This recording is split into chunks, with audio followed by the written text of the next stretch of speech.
Getting a taste of summer heat in May, plus our fire outlook heading in through the summer. I'm ABC 10 Chief Meteorologist Monica Woods, and we have a heat advisory posted for early next week. This is going to be for the northern and central part of the Sacramento Valley, and then for the northern San Joaquin Valley. Starting off in Stanislaus County all the way southward, we're expecting temperatures in the 90s to near 100, and this is really going to start to take a toll on our bodies since we haven't really seen this type of heat yet this year. Heading into the weekend, we have a nice light onshore flow on Saturday. It picks up again during the evening for that Delta breeze. This is what we wait for all summer long, especially as those temperatures get quite toasty during the afternoon, and then the evening Delta breeze kicks in. We can open up our windows, use the whole house fans, and really use nature's air conditioning. By Sunday morning, that breeze is strong enough to pull in some of that marine layer right through the Central Valley, and then it backs off during the day, only to pick back up again. So I'm going to bring down those temperatures slightly for Sunday. Still going to keep our weather impact alert in place, but now I'm going to have that from Saturday through next Tuesday with moderate heat risk. Prepare for shade, hydration over the weekend, and be water safe. We'll talk about those river temperatures, which are running in the 50s and 60s. That's enough to take your breath away, lose muscle control, and make it very difficult to navigate what are right now cold, fast, and high natural waterways. Our reservoirs are a little bit better option right now since they don't have quite the flow that we're seeing right now in the rivers. If you're headed for a hike in the Sierra or the foothills, be aware those water temperatures are running in the 40s to right around 50 degrees, with Lake Tahoe water temperature sitting in the low to mid 50s. Our weekend forecast, again, weather impact alert for both Saturday and Sunday with highs in the upper 80s. Morning lows, though, starting us off in the 50s. Quite comfortable for the morning, but then the afternoons get very toasty with temperatures running 10 to 15 degrees above average during our weather impact alert. The peak heat hitting us on Monday with highs in the low to mid 90s. But again, we're going to extend some of those 90s and near 100-degree temperatures through Tuesday for parts of the valley that just doesn't get access to that breeze coming in from the Pacific. Again,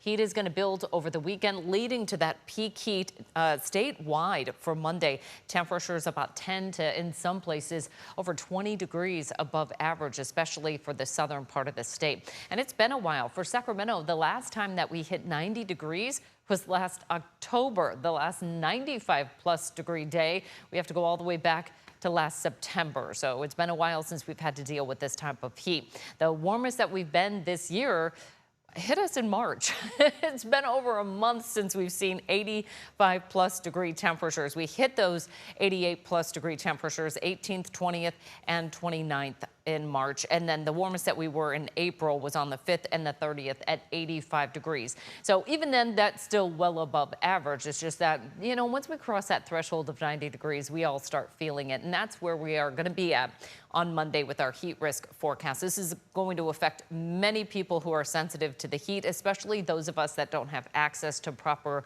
air conditioning. So shade, hydration, about the best that we can do at this point. Now, that does get to knock down slightly on Tuesday, but again, those are going to be Delta influenced areas because once we pull in that cooler Pacific air, we'll really feel the impacts during the afternoon, knocking down those temperatures. Timing is everything, though. The breeze, if it doesn't kick in until after 5 o'clock, we'll still be approaching 90 degrees. If it kicks in earlier than that, we'll knock it down even more into the 80s. But the countdown is on. These are big times that we start to head outdoors more and celebrate things like Mother's Day, which is 2 days away. And then we quickly turn our attention to Memorial Day, the unofficial start of summer, 17 days away. 42 days until Juneteenth, and how long until the summer solstice? Well, it actually hits us on the same day as Father's Day this year, 44 days on June 21st. So we'll be looking ahead to a lot of things that just kind of scream summer, one of which is going to be the lack of rain. Now, we have a really good situation brewing right now because April was really a wet and cooler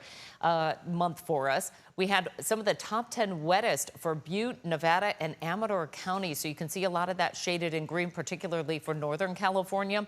Southern California didn't quite benefit from those storms coming in, but April was a total soaker for us, and it really delayed the onset of our peak wildfire season.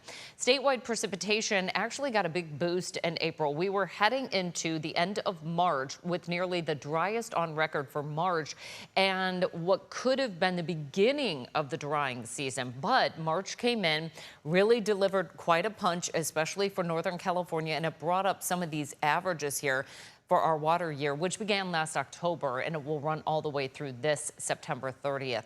Sacramento also did quite well in April and followed up with March. We are over a quarter of an inch ahead of what we normally get. One rainstorm brought nearly a month's worth of rain for Sacramento, and again, helped us with our water year as well, closing in on nearly about average, half an inch behind. So we'll call it nearly average at this point. And we may not be done with the rain yet in May.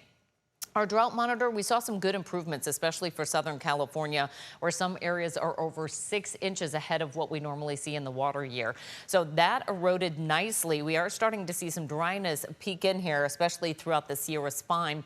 And then on the northeast part of the state, moderate drought still persisting there. And the outlook is starting to shift into a drier situation as well. And we'll take a look at the reasons why. First of all, we're past the bulk of our rainy season. That hits us December, January, and February. Didn't play out that way this year. We really picked up some steam in April. And again, we saw some decent rain in May. So we had a couple of different months in there that were big players, got a big boost in the beginning of the season, and then things kind of dried out for us December, January. February wasn't all that bad, but March was terribly dry and a record-setting warm month for us. Our reservoirs, though, those are going to be multi-year situations where we bank that water, we keep it at a certain level, and if we get enough precipitation and snow melt, we fill it right back up, and that's pretty much what we're dealing with right now. Our biggest reservoirs, Shasta, Trinity, Oroville, all looking good, nearly 90 to 95, even 98% full right now. Folsom, which serves a lot of the metropolitan area for Sacramento, is 98% capacity, so we're almost at 130% of average. And if we travel just south of that, all the reservoirs also looking quite good. Millerton, nearly 90% full, over 125% of average. San Luis Reservoir, that's going to be our off-stream pumped water that we can feed into the aqueduct, and that is 83% capacity, 104% of average. So here's a look at the drought outlook. Now, this is going to take us through July. We don't get any rain basically in June, July, or August. A couple sprinkles here or there, but it's not a soaker by any means. So it's very likely, obviously, that we're going to dry out. We already know that, and the U.S. Drought Monitor already equates for that. But when we look at the potential for some real big warming, that could lead to additional evaporation issues. So this is what they're putting out. It looks likely that drought will develop by the time we get to the end of July for parts of Northern California and the central and southern Sierra, and then drought persisting in the areas that we're already seeing drought exist on the northeast side of California. So, fire outlook kind of goes hand in hand with the drought outlook and where drought is currently existing or dryness exists. And we're largely going to see it in the north part of the state. Southern part of the state actually doesn't have a huge push of above chance of significant wildland fire potential. Once we get into the July outlook, then we start to see that expand just a little bit more, especially on the northwest side of the state, like Mendocino and Trinity, those areas, and it stays pretty much in place for August as well. So we'll be watching that. You know, we've been talking about the snow drought, so certainly a lot of resources are going to be thinned out potentially throughout the west, and that's something to consider. The sooner we can get resources on a fire, the sooner we can get it put out. But when resources are really spread thin, they just do the best they can to tamp down whatever they can and keep it at a low spread. This is Wildfire Preparedness Week. We're closing in on the last couple of days of this, and this is a really good time to do all those preparations. Clear out the gutters, get your defensible space cleared out, get your go bag ready. And this is what we talk about with the go bag. It's the 5 Ps: people, pets, papers, prescriptions, and photos. Now, I want to break it down a little bit more. Had CAL FIRE in earlier this week, and they really are highlighting the need to have that go bag ready, practice your evacuation route, and a couple of additional key factors here. So 1 bag per person, packed with clothes and snacks. Those are going to be non-perishable goods. You don't want to put something in there that's going to expire. Okay, pets, a bag with pet food, toys, necessities, and have carriers ready. Sometimes when evacuation centers are set up, they say you have to have your pet in a carrier. And keep in mind, not all evacuation centers will accept pets. You have to have a carrier nearly for every evacuation center too. So have that ready to go. Next, let's talk about papers. This is a super critical part of that go bag. You want to have your important documents, including identification, insurance, and Social Security, and a map, a paper map. We've seen time and time again, GPS goes down. People are using their cell phones. They don't know the evacuation route. It's dark, it's smoky, and it's very difficult to navigate. You're trying to figure out which way you're supposed to go. So having your county's evacuation map on paper, having that in your go bag can be the critical part of actually being the ones that gets out safely in an evacuation. All right, let's talk about prescriptions now. You want the medicines and medical devices ready to go, and photos, of course, sentimental items that can't be replaced. So these are really important tools to have getting ready for fire season. In the short-term forecast, we are going to see that warm up, but again, our soil moisture doing pretty well because we saw a wet April and a fairly wet start to May. We're under that ridge of high pressure, and that's going to bring the heat, but then that breeze returns. So this is a really short-lived little bump up in temperatures. Let's take it and break it down day by day here.